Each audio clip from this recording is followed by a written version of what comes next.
దాడి చేసే వీడియోలు ఏమైనా ఉన్నాయా మీ దగ్గర? లేదు, నా ఫోన్ లాక్కున్నాను వీడియో. ఆయనకి దాడి చేస్తాను ఎట్లా తెలుస్తుందన్న? ఒకసారి ఫోన్ పీక్కున్నారు.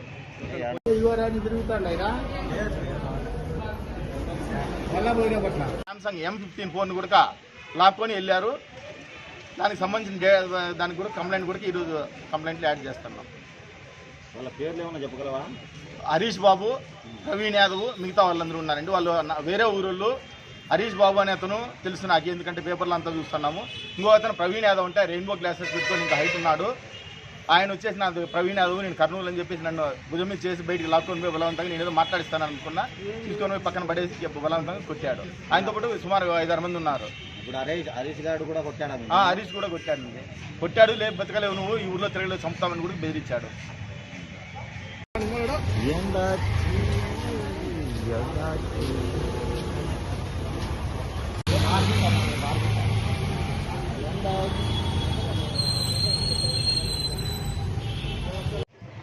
ఈరోజు నేను ఉదయం హైదరాబాద్ నుంచి వచ్చాను.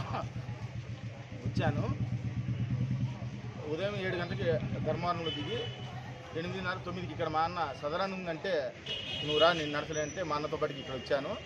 మా అన్న ఊరి నుంచి వచ్చాడు. ఇక్కడ వచ్చిన సదరన్ ఇంకా డాక్టర్ గారు ఇంకా ప్రారంభం చేయాలంటే అంతలోనే మాకు తెలిసిన వ్యక్తి తాడిమేర అతను ఇక్కడ వర్క్ చేశాడు. నాకు సంబంధించిన అంటే వాళ్ళు మాట్లాడుకున్నారు. అంతలో హాస్పిటల్ సూపరింటెండెంట్ గారు ఈ వర్కులు సరిగ్గా చేయలేదు అని చెప్పి చెప్తాంటే మేము చూద్దామని వెళ్ళాము. నేను హాస్పిటల్ సూపరింటెండెంట్, మిగతా వాళ్ళు గుండా పుల్ల అట్లా చూస్తానేమో, ఈ వర్కులు ఇది చేయలేదు, ఇది సరిగ్గా చేయలేదని చెప్పి చెప్తాను, చేయాల్సింది అట్లనే హాస్పిటల్ చూడండి. అంతలోనే ఇక్కడ మంత్రి గారి తరఫున ఇన్ఛార్జ్గా ఉన్న వ్యక్తి హరీష్ గారు అనే వ్యక్తి, ఆయనతో పాటు ప్రవీణ్ యాదవ్ అంట, ఆయనే చెప్పాను నాకు, కర్నూలు అంట నేటివ్.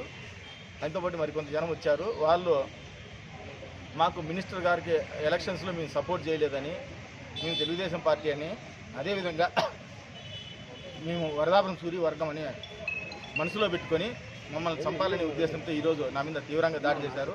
గతంలో కూడా చాలామంది నాకు ఇంటిమేట్ చేశారు, నీ మీద దాడి చేయాలన్నారు, విజయవాడలో నేను అడ్వకేట్ హైకోర్టులో ప్రాక్టీస్ చేస్తావు, అటు పోయి తప్పు చేయాలన్నారని చెప్పారు. కానీ అవన్నీ నేనే పట్టించుకోలేదు.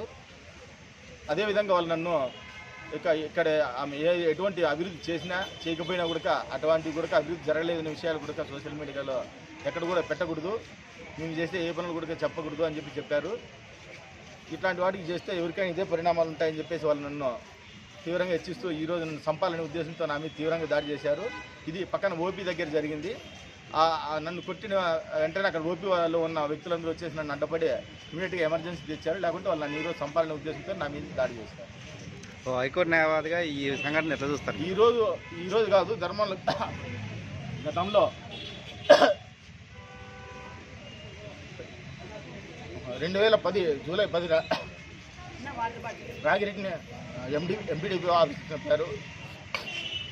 నిన్నగాక మొన్న కూడా ఆర్డీఓ ఆఫీసులో నుంచి కూడా ఒక వ్యక్తిని కిడ్నాప్ చేసుకొని తీసుకున్న సంఘటన మనందరికీ తెలుసు. ఈరోజు ఇక్కడ మంత్రి గారి పాలనలో లా అండ్ ఆర్డర్ వరిష్ఠగా చాలా చండాలంగా భ్రష్టు పట్టిపోయింది.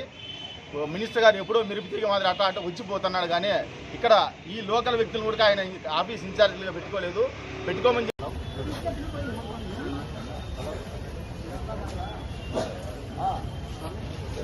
నా యొక్క శాంసంగ్ M15 ఫోన్ కూడా లాక్కొని వెళ్ళారు. దానికి సంబంధించిన దానికి కూడా కంప్లైంట్ కూడా ఈరోజు కంప్లైంట్లు యాడ్ చేస్తున్నాం. వాళ్ళ పేర్లు ఏమైనా చెప్పగలవా?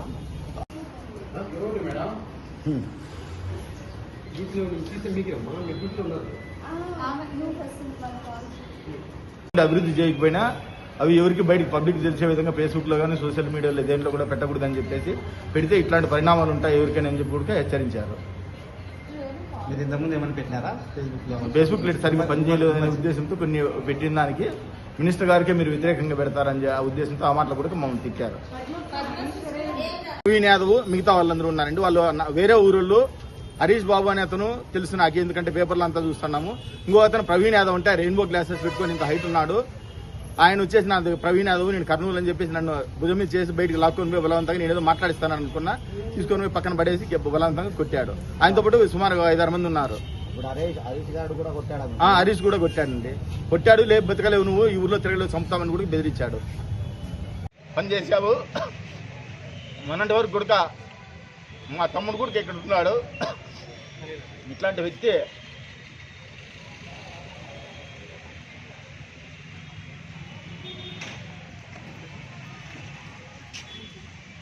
మేము ఎంతో కష్టపడాము ఇక్కడ గత 20-30 సంవత్సరాల నుంచి.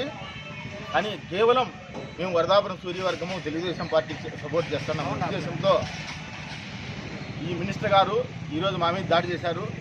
నాదే కాదు, ఈరోజు ఇక్కడ ధర్మవరం పార్టీలో ఒక కూటమంటే అన్ని ఊర్లోనూ 3 పార్టీలు ఉన్నాయి. ఈ ఊర్లో మాత్రం తెలుగుదేశం పార్టీ అంటే అసలు మినిస్టర్ గారికి లెక్కే లేదు. నాతో కాదు, ఇక్కడ ఇన్ఛార్జ్గా ఉన్న శ్రీరామ్ గారు ఎవరిని కూడా పట్టించుకునే పరిస్థితి లేదు. ఆయన రావడము, ఆయన ఏదో పని ఆయన చేసుకొని పోవడము, ఆయన పోవడము. ఆయనకి ఇంతవరకు కూడా ఈ మినిస్టర్ గారికి ఈ ఊర్లో ఇల్లు కూడా లేదు. ఇల్లు ఆయన సాయంత్రం అయితేనే అనంతపూర్లో చంద్రెడ్డి శ్రీనివాస్ ఇంట్లో ఉండడము, ఆయన పని ఏదో ఆయన కలెక్షన్ చూసుకొని పోవడము ఇవన్నీ ఉన్నాయి. ఇట్లాంటి విషయాలను కూడా నేను ఫేస్బుక్లో ఎండగట్టాను. ఎవరైనా ఇట్లాంటివి చేస్తే భవిష్యత్తులో మీరు చేసిన పనులన్నీ కూడా ఇట్లాంటి పరిణామాలు తీవ్రంగా ఉంటాయని చెప్పేసి నేను సూర్యవర్గం అనేసి నేను తెలుగుదేశం పార్టీ అని ఈరోజు నా మీద దాడి చేయడం జరిగింది. ఈ ఊర్లో ధర్మవరంలో లా అండ్ ఆర్డర్ చాలా వరిష్ఠగా ఉంది. అది కూడా బయట ఎక్కడో మారుమూల ప్రాంతంలో జరిగిందంటే ఒక విషయము. గతంలో మనం నేలకోట ఐరెడ్డి ఎంపీడీ ఆఫీస్లోనే హత్య చేసిన విషయం మీకు ఈ సందర్భంగా గుర్తు చేస్తున్నా. అదేవిధంగా నిన్నగాక మొన్న ఆర్డీఓ ఆఫీసుల నుంచి ఒక వ్యక్తిని కిడ్నాప్ తీసుకొని పోయినా అంటే ఈ ఊర్లో లా అండ్ ఆర్డర్ ఎంత వరిష్ఠగా ఉందో కూడా మనం అర్థం చేసుకోవచ్చు. ఈ ఊర్లో ఇప్పటివరకు కూడా ఇంత వరిష్ఠగా ఉన్న ఇక్కడ రెగ్యులర్ డిఎస్పీ గారు కూడా లేరు. ఇట్లాంటి వరిష్ఠ పరిస్థితి ఉంది. ఈరోజు నన్ను ప్రభుత్వ ఆసుపత్రిలో, గవర్నమెంట్ ఆసుపత్రిలో ఏదైతే మినిస్టర్ గారు ఆయన శాఖ ఉందో ఆయన శాఖకు సంబంధించిన హాస్పిటల్లోనే ఈరోజు మా మీద దాడి చేయడం చేశారంటే ఇది ఎంత వరిష్ఠో మనం ఈ ప్రజలందరికీ కూడా ఈ సందర్భంగా తెలియజేస్తున్నా.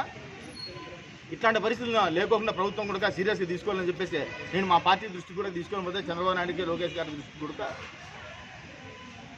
దీని మీద ఫర్దర్ యాక్షన్ తీసుకుంటాను.